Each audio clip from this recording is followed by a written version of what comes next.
So these are the ingredients you might need for a cheesy omelette. So we'll need 2 eggs for one person. So 2 eggs. I'm making a cheese, onion and tomato omelette. So a little bit of grated cheese. I'm going to chop up this onion and some tomatoes. And I'm going to chop these tomatoes in half. These little plum tomatoes, it doesn't really matter which ones you use. You can use a whole big tomato or little cherry ones, whatever you've got. I've got these plum ones purely on the basis that they were on offer because it was £1 for a punnet. So in fact I don't even need 3, I'm going to use 2. Chop it in half, cut it into little slices. That's it. And that will be enough for one person. Crack the eggs into a little bowl. Make sure there's no shell in there, which there isn't.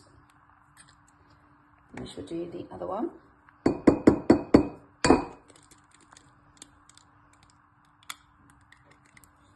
we go.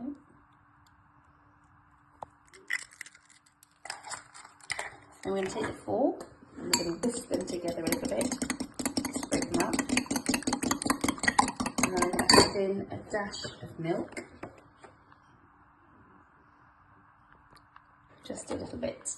And mix that together. Give it quite a good beat. So you just circle the fork round and round like this at speed.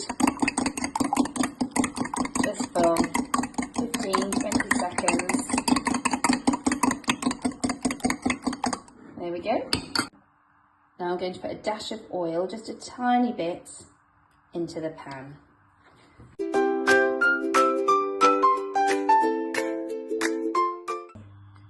And then you turn on the pan, turn on the cooker. I've put this on an 8 because you want to warm the oil, not for very long.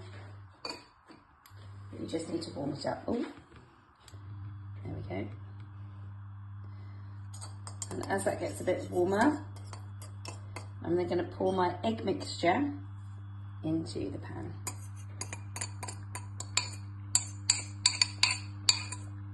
There we go. As it's starting to cook around the edges, I'm just going to get my little slicer here and just see how it's all going. Just encouraging it very slightly off the sides of the pan.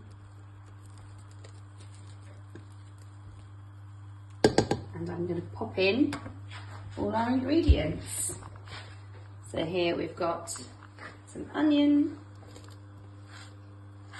some tomato and some cheese. I'm going to pop that all in over the top and then we'll let it carry on cooking. Okay, so we let that go in. Now this is the hardest bit, so you want to try and get where this bit's starting to cook. You need to edge your tool underneath your omelette and fold it over. And then try, if you can, to just push it ever so slightly into the middle. There we go. So now there's your omelette cooking. Obviously you can do this for breakfast, it'll be a good hearty breakfast for you. Or you might want to do it for lunch if you're home for the weekend and not at college. Or you might want to do it for your evening meal and serve it with some salad or a bit of bread. Bread and salad is always a good one, but it's got lots of protein in with the 2 eggs. So I've kept this on an 8 the whole time, so it's fairly high but not too high. I'm now going to turn it over as it looks like it's cooking pretty well. And as you can see, it's well cooked on the other side. So I'm just going to cook it just for a minute on the other side of the pan. On the other side of the omelette, I mean. And there we have it. It should now be cooked. So I'm just going to check it over. Yep, perfect. I'm going to turn off my stove and pop my omelette on the plate. And there you have a cheese, onion and tomato omelette.